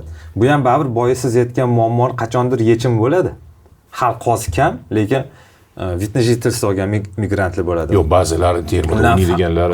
Keyinchalik o'zi yoqsa, ular o'sha fuqarolikni cho'zdirib tanlash imkoniyati. Ya'nishmasam u avlod ke bo'ldi, ya'nishmasam shu. Yo'q, o'sha o'ynayapti. Ke bo'ldi. Basam Ravi masalan, u o'zi asli otasi futbolchi bo'lgan bo'lsa, Hindmi? Yo'q, u iroqlik. Otasi iroqlik, o'zi mancha tug'ilgan yoki juda yosh paytda kelganda Qatarga. Shuning uchun muammo yo'q-da, u to'g'ri mahalliylashgan deyish mumkin, lekin unchalik emas-da, o'sha 18-19 yoshda kelmagan, yoki tug'ilgan yoki juda yosh paytda kelganda. Ko'p bunaqalari bor. Futbolchilar otalari kelib o'ynab, bolalari yoki tug'ilgan yoki yosh bolalardan kelganda hozir bu ahvol avlod kelyapti. Bo'lib ham U17ni 5 ta jahon chempionatiga mezbonlik, bu 5 marta uchastit qilishi. Bu ham har bitta avloddan bitta o'yinchi chiqarib bersa ham milliy terma jamoada sifat oshadi. Qarang, Chunki Qatardagi bugungi muammosi terma jamoaning milliy bu как раз avlodi yosh avlodi kelmagani. Agar esingizda bo'lsa, o'sha Emiratdagi qarshi o'yin o'tgan yilgi Jahon chempionatiga hal qilgan uchrashuv. Ikkala jamoani qarasangiz, ko'pchilik mahalliylashtirganda futbolchilar. Ikkala tomonda ham. Juda 6 ta 7 ta kamida ikkita jamoada. Lekin Emiratdagi 27-28 yoshli, 25 yoshli, 30 bor, lekin uncha ko'p emas. Qatarlar asosan o'sha hattoki Sebastian Soria chiqqan 43 yoshli, 42 yoshli futbolchi zaxiradan chiqdi. 4 ta futbolchi, asosiy tarkibda 4 ta futbolchi 35 yoshli futbolchi o'ynagan, ikkitasi gol urgan. Demoqchimanki, ular baribir to'g'ri yosh o'tgan bo'lsa ham, lekin baribir saviyasi bor. Lekin ikkinchi muammo o'sha, demak, hozircha ularni o'rni bosadiganlari futbolchi o'smagan. Avlod almashinuvi bosilmadi. Ular Osiyo kuboklarida yutgan. Masalan, 7 yil oldin olgan, o'sha 35 yil, 30 yoshda bo'lganlari, 7 yil oldin ular 28 yoshli bo'lgandi. Sanchi Tarkin jamoasimi? O'sha qarang, o'shanda jahon chempionati bo'ldi, Yunit. Ro'shan aka bilan Ro'shan aka biz bemalol qilamiz-ku buni dedim. Endi bemalol emas, endi Espirda bannerlar bilan chiroyli qilib tashlab, mana markaz qurildi, yonida yana hozir terma jamoaga yangi stadion qurilyapti alohida. Unda ham tabiiyki 2-3 ta zaxira maydoni bo'ladi. Qanchalik bizni kurashsak bo'ladi 4 yil o'tib shu narsaga. Men oldin ham aytganman. Chunki festivalni bitta kompaniya qilib o'tkazdi. Qilish kerak, nima qaysi ma'noda? Faqat Toshkentda emas. Masalan, 1 yil Toshkentda olaylik. Keyingi yil Vodiyda. Infrastrukturani rivojlantirib, shu evaziga tepaga borib, chunki masalan qurdik stadionni. Bunyodkorni qurdik, boshqasini qurdik. Uni endi stadionga o'yinlarni olib keltirish kerak. O'sha stadionni doimiy o'sha yashash uchun o'sha stadionni jon qilish kerak. Mo'tadillik paydo qilish kerak. O'sha maydonni, o'sha markazni qursangiz, u o'zidan o'zi to'ladi-da, hayoti bilan hayotda o'tadi. Chunki yosh futbolchilari kim ko'p, yosh futbolchilari ko'p. Shuning uchun taklifim faqat O'zbekistonga emas, hattoki Xitoyga ham aytganman. Xitoyda do'stlarimga aytganman. Lekin Xitoyda hozir vaziyat unchalik yaxshi emas, chunki federatsiya o'zi. Lekin ularda infrastruktura bor. U ham qilish mumkin. Har bitta o'sha 5 yilga olib, bitta joyda. Toshkent viloyati, Vodiy, Qarshi, Buxoro qilib va 5 yildan keyin o'sha 5 ta markaz bo'ladi. Men ham shuni o'yladim. Lekin muammo boshqada. Va umumiy katta musobaqaga. Muammo boshqada. Bugungi o'tgan yilgi turnirda Qatar futbol assotsiatsiyasi har bitta jamoaning biletlari to'lagan. Perilot. Hakamlari biletlari to'lagan. Yo'q, mehmonxonalar ham moddiyat hammasi. Hozir buni to'g'ri 5 yildan keyin baribir FIFA keladi qayerdadir o'sha kimga berishni. Hozir keling, men savolga oydinlik kiritib ketib, U17 jahon chempionati. Qatar nima xarajat qildi? FIFA nima xarajat qildi? Chunki bilet savdosi bu gap emas, o'ta translyatsiya savdosi o'zingiz aytdingiz, bitta kamera bilan FIFA reglament qilgan edi. Biz Qatar bizga uyatib turib, yo'q, FIFA bor. FIFA translyatsiya pullari bor edi. Biz oxirida aytdikki, qancha pulingiz bor o'shani beringlar, biz qo'shib beramiz. Qo'shimcha qilamiz deganmiz. Qancha o'sha mo'ljal qilgan bo'lsangiz, to'g'ri, ba'zi FIFA tekinga o'tkazgani deyish mumkin emas. FIFA taxminiy byudjetni bilasizmi jahon chempionatini? Yo'q, uni ayta olmayman. Uni ayta olmayman. Aytolmagan taqdirda Qatar necha foizini ko'tardi? 70%, 80%. Unda hamma arzon narsa emas ekan. Arzon narsa emaski, ko'p narsa bor qilganmiz, lekin buni qarash kerak-da, chunki u oddiy narsa. Ko'rdingiz o'zingiz. Ba'zi maydonlarda yechinxonalar yo'q edi. Chunki u maydon konteyner qo'yib berishdi. Konteyner qo'yganmiz. Bu yangi turnirga quryapmiz. Yechinxonalarni quryapmiz. Espire o'ziga qoladi. Yana o'sha to'g'ri turnirga qilamiz. Turnirda o'tkazamiz, qilamiz. Lekin oxirida 5 yildan keyin, 4 yildan keyin, 10 yildan keyin Espire ga qoladi. Lekin menimcha Alisher aka, endi hozir biz birinchi maydonda ko'p o'yin o'tkazganmiz-ku. Esingizda bo'lsa, maydonning orqasida konteyner qo'yganmiz. Hozir o'shani olib tashlab, tribunalarni olib tashlab, ularning o'rniga yechinxonalarni qurib, boshqatdan o'sha tribunaning joyiga qo'yib qilamiz. Lekin bu 70% bu juda katta pul deb qo'rqib ham ketish kerak emas menimcha, chunki O'zbekistonning potensiali uchun bizadagi narx-navoni arzonligi baribir. To'ppa-to'g'ri. Chunki qilsa bo'ladigan mehmonxonalari ham, Qatar mehmonxonalari ham, Toshkent O'zbekistonning mehmonxonalari ham. Bo'lib ham bu Ronaldo kelmayapti-yu, butun mehmonxonani yopib qo'yib yoki Mbappe kelmayapti. Bizda 10-15 jamoa turgan bitta mehmonxonada. Ko'rdim-ku, soddagina bu festivalga o'xshatib. Chunki aniqki Avstraliya da'vogar qilmaydi buni. Yevropaga umuman kerak emas bunaqa jahon chempionati. Koreya, Yaponiya o'zi da'vogarlar ham qilmaydi.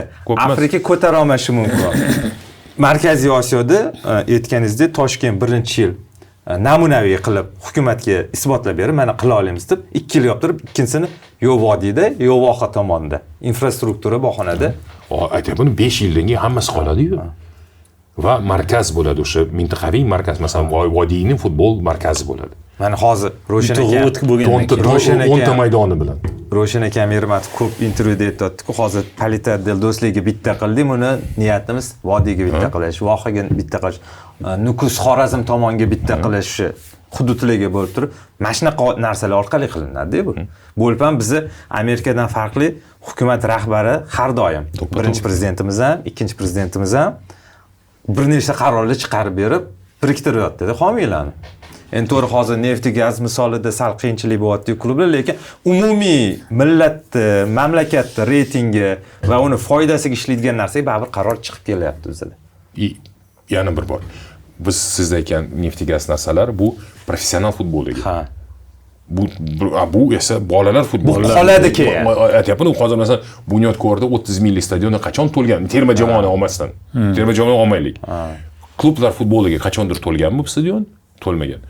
Bu esa har doim, har kuni ish bo'ladi ular uchun. Mana hozir do'stlikda qurilgan o'sha 5 ta maydon bor-ku, ko'pchilik klub, boshqa klublar ham kelyapti-da o'zimizda, chunki maydon muammo-ku bizda. Vaqt yo'q. Talab bor. Demak, uni vodiyga yana bitta shunaqa qurib qo'y. Toshkentda kerak bo'lsa, yana bitta shunaqa obyekt qurilsa, talab bor-da bizda. Endi Toshkentga qo'shimcha qurish shart emas, o'sha ikkita yangi O'zbekiston hududida, o'sha mana shu do'stlik markazi bilan jahon chempionatini o'tkazib bo'ladi. Mana hozir Saudiya ham Osiyo chempionatini shu formatga o'tkazdi-yu, AFK. U17 Osiyo chempionati Jiddada bo'ladi. O'sha katta stadion oldida 3 ta zaxira maydonda. Kecha shuni ko'rib o'tirdim. Festival qilib, endi borgan sari UEFA ham, FIFA ham, AFK ham baribir endi xarajatni optimallashtiradi. Alisher aka, siz bilan o'zi juda ko'p mavzu, lekin boshlab qo'yganman. Aliyevga ishona olmayman. Jizzani kuydirib yubordi. Hozir suhbatimiz shu yerda tugatsa-da, keyin Xudo xolasa siz bilan o'zi Qatarda katta yozuvdim-u, bitta blog qilamiz deb. Endi balki Ispaniya Super Kubogida to'qnash kelib qolsa, nasib qilsa, o'zi men jahon finalistimada shu ish qilmoqchi edim. Endi Xudo xolasa endi Ispaniya Super Kubogi yoki o'smirlar o'rtasida navbatdagi jahon chempionatida nasib ko'rishamiz. Kelganingizga katta rahmat. Sizlarga rahmat yana bir. Amerikada sizdan tashqari Ilgiz ham bo'lsin. Ilgiz ham bo'lsin, Farhod Abdullayev ham bo'lsin, Avaz ham bor. Instruktor bo'lish kerak. Hali menimcha olgani yo'q, lekin Xudo xolasa Avaz akamda ham nimadir? Avaz akam komissar bo'lish kerak. Ha, komissar bo'lish kerak. Chunki maj direktor bitta, komissar boshqa komissar hali e'lon qilingani yo'q. Umid qilamizki, Avaz aka ham muhimi O'zbekiston joyini oldi. Nasib qilsa, ko'pchilik bo'lganimiz baribir yaxshi. O'sha har doim aytaman, qo'ls ichida UZB degan so'z tursa, familiya rus bo'ladimi, o'zbek bo'ladimi, millatdan qat'iy nazar. Norvegiya keldi stadionga, Bostonga, o'sha stadionni o'rgangani keldi, o'sha o'yin oldi, o'sha martda keldi. So'raydi-da baribir, qayerdan san nima? Men hech qachon Qatar aytmayman, chunki baribir O'zbekistonliman. Protokolda ham siz aytganingizdek, men protokolda O'zbekiston yoziladi. Aytdim-da O'zbekiston. Ya, sizlar ham birinchi marta chiqdilaring, shunaqa.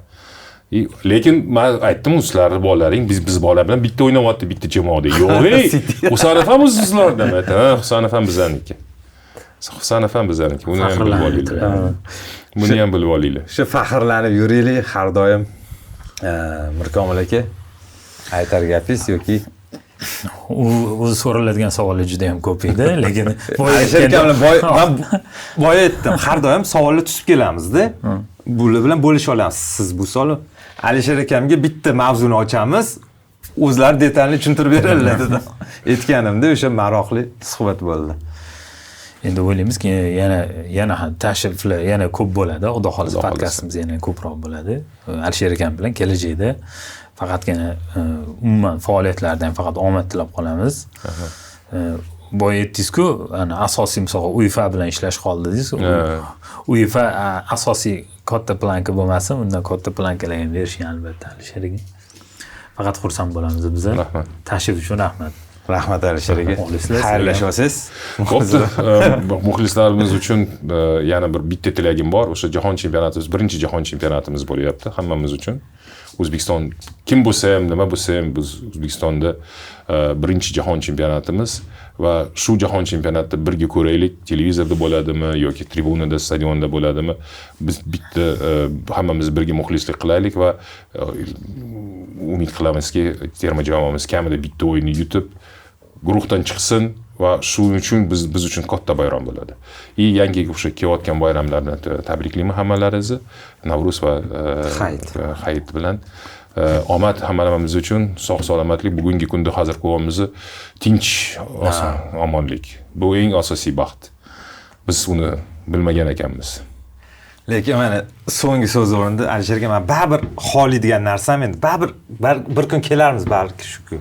Siz, Avaz aka, Farhod aka, Sanjar aka kim bo'lishidan qat'iy bir kun O'zbekistonda Dream Team bo'lib yig'ilib o'sha Koreya, Yaponiya tizimini endi ancha ish qilindi-yu, yanada bitta mukammal tizim ishlab chiqishi baribir men xohlayman shu narsani. Endi sizlar ham xohlasanglar kerak bu narsani. Katta rahmat Alisher aka.